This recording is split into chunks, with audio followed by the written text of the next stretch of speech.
Салам алейкум. Жакында менин бир тууган эжем өттү. Мен аны өзүм койдум. Кабырда кепиндин бетин ачпай чык дешти молдолор.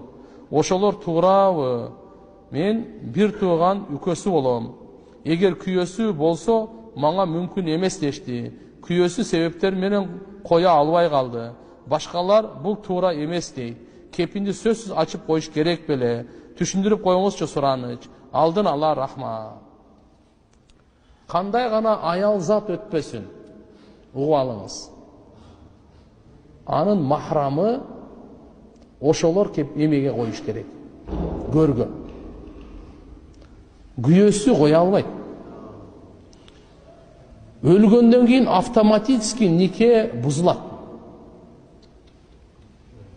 Автоматически нике бузулат. Нике жок, бул уже жоочу мурдагыдай болуп калат. Эми күйөөсү койгонго болбойт. Ким коет? Атасы коет. Ким кармайт денесин? Баласы кармайт. Агасы кармайт. Иниси кармайт. Тайкеси кармайт. Небереси кармайт. Кыскасы айтканда, ошо денени коюп атканда, макулбу? Намахрамго ол вообще жакындабасын. Тим более күйөөнү жакындатпай аткандан кийин шариятчы. Ушулар гана.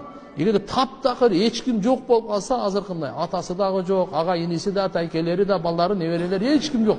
Эң жакын төлкө күйөөсү эле болуп калса, ошондо анан зорго уруксат берет.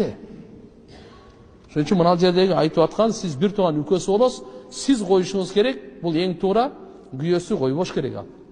Так, экинчиси бетин ачпайт. Экинчи эмне кылбайт экен? Бетин ачпайт. Бетин ачпаңыз. Жаназа окулдубу? Бүттү. Бунун ахирети башталды. Жаназадан кийин эмне башталды? Ахиреттики уже башталды, сааты, минуты ахиреттики башталды. Мүмкүн ачканда өзүңүз коркуп кетишиңиз да мүмкүн болуп калат. Андай кылбаңыз. Ахиреттики башталды. Албетте түйүп коебуз. Билесиздерби? Бияктан түйүп коет, белден түйүп коет, бутун түйүп коет. Түймөлөр мененчи мындай ачылып кетпесин деп. Ошолор чечип коесуз. Түшүнүктүүбү? Түймөктөрдү чечип коет, бети ачылбайт да кайтайын. Бетин ачпайсыз, ошо ойдон бүттү. Жаназа окулдубу? Даже бизде кээде ушундай да болуп калат. Жаназа окуп бүткөндөн кийин бетин ачып коюп менен прощание кылат анан. Коштошолу деп. Анча-мынча эмне чоңдордо болуп калат да, мен мурда кызматтуу муфтий болуп иштеп жүргөндө ушундайлар болуп калат эле. Ошолорго айтат элем. Мен окугандан кийин уже ачылбаш керек. Ага чейин коштошолу, ача бер. Ача бер да, коштошо бер, пешенесинен өп, жакшы деп бир көрүп ал, проблема жок. Жаназа окулду, всё. Алдан кийин уже ачылбаш керек. Жаназа акыркы. Ошо окулгандан кийин ошо жабылган бойдон барып коюлуш керек. Убакыт болуп калдыбы? 2 мүнөт азан айтып коюңуз мен. Эркек аял айырмасы жок. Бир гана учурда ачылат, азандан кийин айтып берейин, эстетип коелам. Бир учурда гана ошо жүзүн ачат. Эркектинчи башынын жүзүн ачат. Эгерде бул ажылыкка барып, умрага барып, ихрам байлап, ихрамдан чыкканга чейин көз жума турган болсо. Түшүндүңбү? Ажылык умрада ихрам байлаган, чачын ала элек. Чачын алуу менен ихрамдан чыгат да адамчы. Ошого чейин эгер ажалы келип өтүп кете турган болсо, анда жүзү жабылбайт аныты. Себеп дегенде жүздү жабуу буга запрет.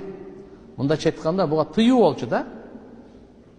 Башын жаппайт, жүзүн жаппайт да.